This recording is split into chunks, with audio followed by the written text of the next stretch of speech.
देशात startup day आहे आणि अशा या महत्त्वपूर्ण परिषदेमध्ये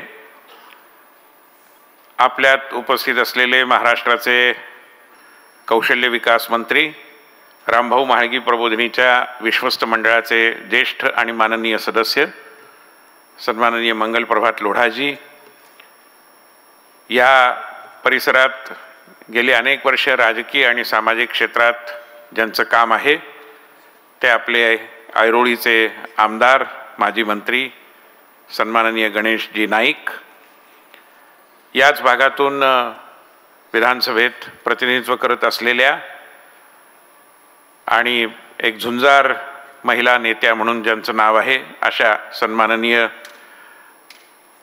या भागातल्या आमदार मंदाताई म्हात्रे, त्याचबरोबर उपस्थितांपैकी सन्माननीय सतीशजी निकम, जे या संबंध आयोजनामध्ये अतिशय महत्त्वाची भूमिका गेली 3-4 महिन्याच्या तयारीमध्ये निभावत आहेत।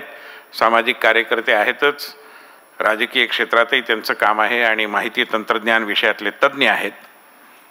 त्यांच्याबरोबरीने काम करत असलेले भारतीय जनता पार्टीचे नवी मुंबई जिल्ह्याचे अध्यक्ष सन्माननीय सतीशजी नाईक, त्याचबरोबर सन्माननीय निलेशजी म्हात्रे, माझे मित्र आणि अटल इन्क्युबेशन सेंटर म्हणजे अटल प्रतिभा पोषण केंद्र या उपक्रमाचे संचालक श्रीयुत जय मृग, समोर बसलेले अनेक मान्यवर, या भागातले एक ज्येष्ठ उद्योगपती NT जोशीजी, एअरपोर्ट कंपनीशी संबंधित सर्व मान्यवर, स्थानिक व्यापारी आणि अन्य संघटनांचे नेते पदाधिकारी, अनेक तरुण मित्र समोर बसले आहेत, ज्यांना उद्याच्या भवितव्याबद्दल या एअरपोर्टच्या माध्यमातून काय होणार आहे ते जाणून घेण्याची इच्छा आहे। असे सर्व तरुण मित्र, बंधू आणि भगिनींनो,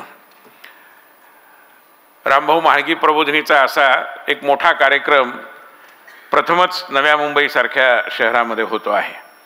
तसं पाहिलं तर मंदाताई, गणेशजी, सगळी मंडळी जाणतात की रामभाऊ म्हाळगी ज्यावेळी संसदेमध्ये निवडून गेले 1977 मध्ये आणि 1980 मध्ये, त्यावेळी त्या मतदारसंघात नव्या मुंबईचाही समावेश होता आणि नव्या मुंबईतूनच त्यानंतर अनेक प्रकारच्या नव्या गोष्टी या देशाने बघितल्या, आकाराला आलेल्या, आणि आत्ता त्या मालिकेतला अतिशय अलीकडचा भाग म्हणजे परवा ज्या अटल सेतूचं लोकार्पण माननीय पंतप्रधानांनी केलं तो पूल।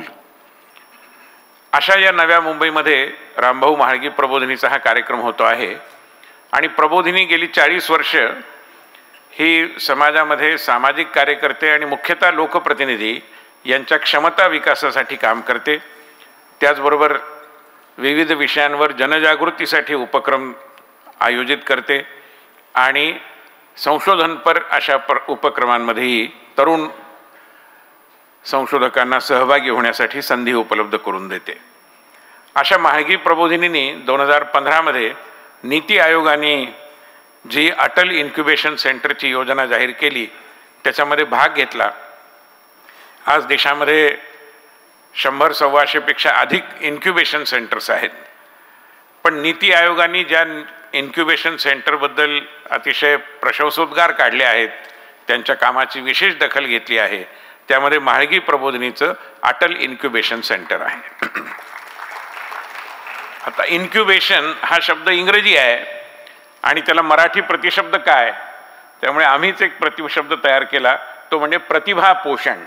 माणसामध्ये गुण असतातच, प्रतिभा असतेच, पण त्याचं पोषण होण्याची गरज असते आणि म्हणून असं हे प्रतिभा पोषण केंद्र गेली 7-8 वर्ष म्हाळगी प्रबोधिनीमध्ये सुरू आहे आणि ज्याच्या माध्यमातून जवळपास 70-75 छोट्या मोठ्या उद्योजकांना त्यांच्या त्यांच्या उद्योजकतेचा विकास करण्याची संधी ही म्हाळगी प्रबोधिनीने उपलब्ध करून दिली आहे।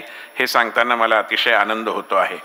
या प्रतिभा पोषण केंद्राशी संबंधित सर्व मंडळी, विशेषतः आमचे संचालक उदय वांकावालाजी पण आपल्या समोर काही विषय मांडतीलच आणि त्यांच्या आणि स्थानिक लोकांच्या पुढाकारांनी आमच्या सर्व नेत्यांच्या प्रोत्साहनाने आज आपण या ठिकाणी जमलो आहोत. सुरुवातीलाच स्पष्ट झालेलं आहे की इन्फ्रास्ट्रक्चर प्रोजेक्ट्स, संरचनात्मक उपक्रम जे असतात ते मुख्यतः सुविधा निर्माण करतात. जसं विमानतळामुळे खूप सुविधा होणार आहे, पण असा एखादा मेगा प्रोजेक्ट ज्यावेळी येतो त्यावेळी त्याच्या माध्यमातून काही नवीन छोटे मोठे उद्योग देखील निर्माण होतात आणि त्यातून रोजगाराच्या संधी देखील निर्माण होतात.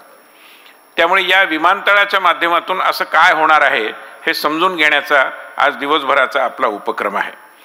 माननीय पंतप्रधान नेहमी असं म्हणत असतात की विकास ही केवळ सरकारी योजना किंवा सरकारचा कार्यक्रम असणं पुरेसं नाही, तर विकास हा मुख्यतः लोकांच्या चळवळीचा, आंदोलनाचा एक विषय झाला पाहिजे. कारण लोकांच्या सहभागाशिवाय विकास पुढे जाऊ शकत नाही. आणि म्हणून या संकल्पनेशी सगळ्या लोकांना जोडून घ्यावं म्हणून आमच्या या अटल प्रतिभा पोषण केंद्रातर्फे आणि स्थानिक कार्यकर्त्यांच्या मदतीने एक निबंध स्पर्धा घेतली गेली. लहान मुलांनी एका चित्रकला स्पर्धेमध्ये भाग घेतला. एका पोर्टलवरती आपल्यापैकी अनेकांनी स्वतःची नाव नोंदणी केली आणि त्यातून इतक्या मोठ्या संख्येत तरुण, प्रौढ अशा सगळ्या नवी मुंबईकरांचं हे संमेलन, या आकांक्षेचं जे नवीन आकाश निर्माण झालेलं आहे तुमच्या आमच्याकरता, त्या आकाशात कसा विहार आपण करू, त्याच्यामध्ये कसं नवीन उड्डाण आपण घेऊ, त्याचा शोध घेण्याकरता हा सगळा उपक्रम आहे. माझी खात्री आहे की दिवसभर आपण याच्यामध्ये अतिशय उत्साहाने भाग घ्याल, आपल्या सूचना द्याल, त्या सूचनांचं आम्ही संकलन करू. विमानतळ कंपनीची लोक, सिडको, स्थानिक नगरपालिका, सगळे स्थानिक लोकप्रतिनिधी या ठिकाणी आहेत. त्यांच्या माध्यमातून आपल्याला या आकांक्षा की उडान ही जी नवीन झेप आपल्याला घ्यायची आहे संधीच्या अवकाशामध्ये, ती घेण्याकरता आपल्या पंखामध्ये नवीन बळ निर्माण करण्याचं काम आजच्या या विचारमंथनातून होईल याची मला पूर्णपणे खात्री आहे.